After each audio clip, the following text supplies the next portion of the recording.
मुकेश जी, अक्सर हम लोग गिफ्ट देने की बात करते हैं, गिफ्ट देते हैं, गिफ्ट लेते हैं, तो टैक्स की जिम्मेदारी कैसे बनेगी।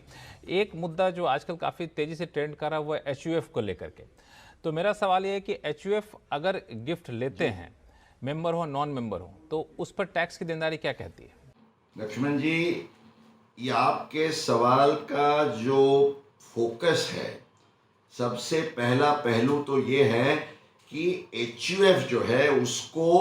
गिफ्ट मिलती है तो वो एचयूएफ के हाथ में टैक्सेबल होगी या नहीं। अब इस केस में एचयूएफ को गिफ्ट देने वाला शख्स एचयूएफ का मेंबर भी हो सकता है और एचयूएफ का नॉन मेंबर भी हो सकता है। अब समझिए कि कोई एक एचयूएफ है जिसमें हस्बैंड, वाइफ और उनके बच्चे हैं, और ये एचयूएफ को कोई भी मेंबर जो है वो गिफ्ट देता है, तो सेक्शन 56(2) के तहत जो एग्जम्पशंस कार्व आउट किए गए हैं उसमें ये कहा गया है कि रिलेटिव से मिली गिफ्ट इंडिविजुअल या एचयूएफ के केस में टैक्सेबल नहीं होगी, जिसके लिए कोई भी मॉनिटरी लिमिट नहीं है। तो जब कोई मेंबर माना हस्बैंड या वाइफ या उसका एडल्ट सन या डॉटर वो एचयूएफ में गिफ्ट देता है, आइदर इन कैश और इन काइंड, तो ये 50,000 से ज़्यादा भी है, इस पर कोई टैक्स नहीं लगेगा एचयूएफ के हाथ में, भले एचयूएफ ने गिफ्ट स्वीकार की और 50,000 से ज़्यादा भी गिफ्ट है, क्योंकि वो रिलेटिव के एग्जम्पशन के दायरे में आ जाएगा। पर इसके साथ आपको सेक्शन 64 की सबसेक्शन 2 के क्लबिंग प्रोविजंस को भी ध्यान में रखना है। कैसे? क्योंकि 64(2) ये कहती है कि अगर कोई भी बंदा अपने एचयूएफ में जिसमें वो मेंबर है उसमें कोई गिफ्ट देता है तो वो गिफ्ट जरूर दे सकता है, पर ऐसी गिफ्ट में से एचयूएफ को जो भी इनकम होती है वो इंडिविजुअल जिसने गिफ्ट दी है मेंबर ने, उसकी इनकम के साथ उसको क्लबिंग के तहत जोड़ा जाएगा। इसका मकसद ये है क्योंकि पहले क्या हुआ करता था कि इंडिविजुअल है वो हायर 30% के ब्रैकेट में है, उसका जो एचयूएफ है उसकी एग्जम्प्ट इनकम है या वो लोअर ब्रैकेट में है, तो इंडिविजुअल को टेम्पटेशन रहता है कि मैं मेरी कुछ जो एसेट्स है ये यहाँ गिफ्ट करके एचयूएफ के केस में इनकम खड़ी करके उसका मैं एग्जम्पशन का या लोअर ब्रैकेट का फायदा लेके टैक्स प्लानिंग करूं। तो इसको ब्लंट करने के लिए ये क्लबिंग प्रोविजंस रखे गए हैं, तो ये आपको ध्यान में रखना है। तो ऑब्वियसली अगर आप कोई एसेट ऐसी गिफ्ट करते हो जिसमें क्लबिंग ऑफ इनकम का कोई ज़्यादा सवाल खड़ा नहीं होता है, तो उस केस में आप खुशी से कितनी भी वैल्यू की गिफ्ट हो देने का आयोजन कर सकते हैं। अब रही एचयूएफ द्वारा नॉन मेंबर से स्वीकारी गई गिफ्ट के बारे में, तो इसमें तो नियम बहुत क्लियर है कि नॉन मेंबर को रिलेटिव के दायरे में नहीं गिना जाता है। इसलिए एचयूएफ के केस में अगर पूरे वित्तीय वर्ष में कुल मिला के 50,000 से ज़्यादा की गिफ्ट है तो that entire amount about 50,000, entire amount, उसमें 50,000 का कोई बेसिक एग्जम्पशन भी नहीं है, वो फुल अमाउंट को टैक्सेबल एचयूएफ की इनकम गिना जाएगा और एचयूएफ के केस में जो भी ब्रैकेट में टैक्स लगता है वो लगेगा।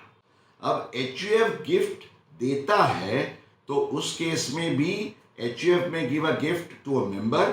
And may give a gift to a non member. अब एचयूएफ नॉन मेंबर को गिफ्ट देता है तो लॉ इज वेरी क्लियर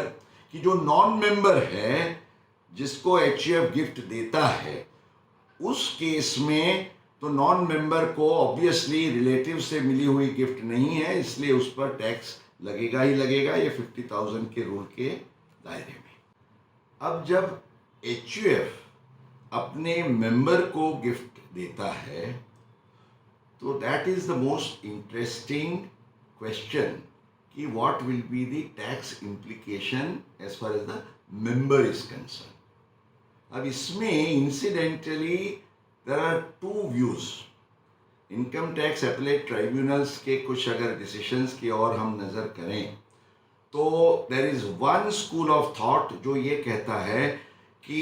ये जो मेंबर के हाथ में, भले वो एचयूएफ का मेंबर है पर एचयूएफ ने गिफ्ट दी, तो ये जो रिलेटिव वाला जो प्रोविजन है 56(2) में, that is to be considered when an individual is giving a gift to the HUF. पर अगर एचयूएफ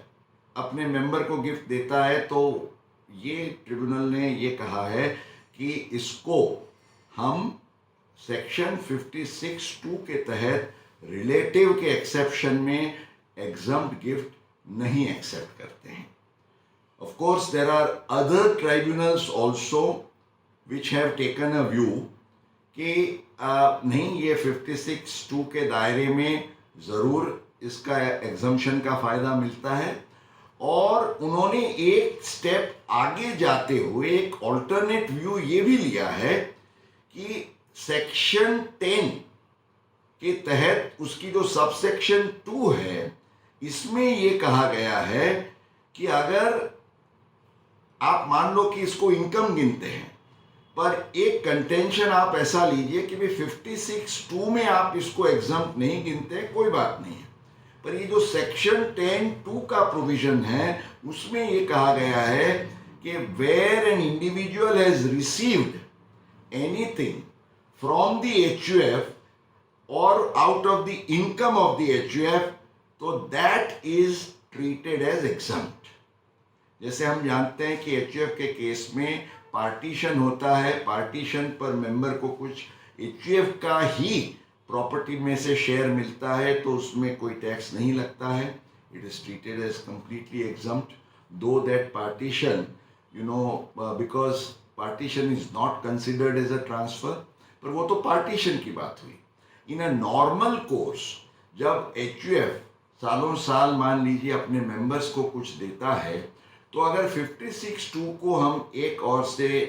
नज़र में न लें तो भी ये सेक्शन 10(2) के तहत मेंबर कैन क्लेम कि ये जो मुझे मिला है वो मेरे को मेरे एचयूएफ से मिला है, एचयूएफ की इनकम या एक्यूमुलेटेड इनकम का जो पूल था उसमें से मुझे ये मिला है, एंड दैट इज़ वाई ये मेरे केस में टैक्सेबल नहीं होगा। हालांकि 56(2) में क्या व्यू पॉइंट होना चाहिए वो तो मेरे ख्याल से अभी कॉन्फ्लिक्टिंग ट्रिब्यूनल के डिसीशंस को मध्य रखते हुए हाई कोर्ट का कोई डिसीजन आए तब तक हमें वेट करना पड़ेगा, but in the mean time मेरे विचार से ये सेक्शन 10(2) का जो पॉइंट ऑफ व्यू है वो लीगली काफ़ी इंटरेस्टिंग है और उस पर हम ज़रूर रिलाई कर सकते हैं। पॉजिंग हियर, एक और भी छोटा सा क्लैरिफिकेशन करना आवश्यक है, क्योंकि कई बार लोग ये समझते हैं कि भाई मेरे एचयूएफ को, माना सन का एचयूएफ है, उसको फादर या मदर ने कोई गिफ्ट दिया, तो वो समझते हैं कि भाई फादर और मदर है वो तो रिलेटिव हुए, पर वो रिलेटिव सन के हुए, सन के एचयूएफ के रिलेटिव नहीं हुए,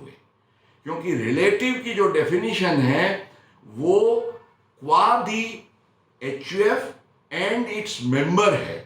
अब मदर और फादर जो सन का एचयूएफ है उसमें मेंबर नहीं है, सन मदर या फादर का जो एचयूएफ मेन एचयूएफ है उसमें मेंबर है, वहां अलग प्रोविजन रहेगा। पर अगर मदर या फादर के ओर से सन के एचयूएफ को गिफ्ट दी जाती है तो इस केस में ये 50,000 वाला जो रूल है उसको आपको ध्यान में रखना